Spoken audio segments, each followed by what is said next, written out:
I was prompted by my mother, and it started out when I first was signing up for my classes for my first semester at college, and my mother urged me to take some kind of finance class. I really wasn't interested. It was a long way it was very different from what I was planning on majoring in, but she insisted, so I did. And in the end, I enjoyed it so much that I switched my major and I majored in economics. I first got involved with it with a great program, which is Rock the Street, Wall Street.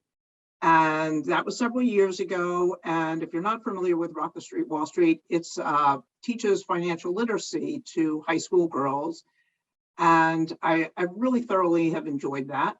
I think about the same time, I got involved with judging the SIFMA essays from students.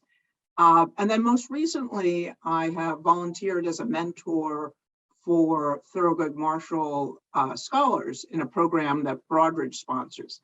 And I think, each one of these experiences has really reinforced my belief that, higher levels of financial literacy are a great thing for society as a whole, right? It just improves everyone's life.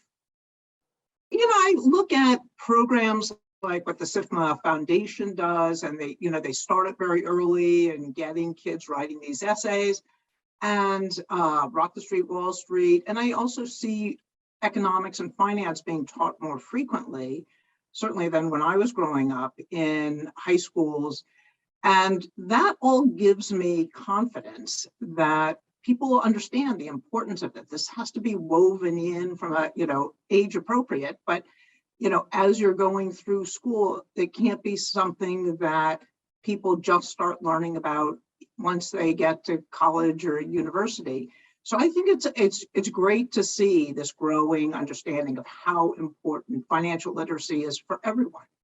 My mother really ran the finances in our house, and thank heaven she did, because she was she would say, careful. And I've tried to instill a lot of that with my own kids. And it's great for me as I see my daughter who's just starting out, excited about, contributing to her 401k.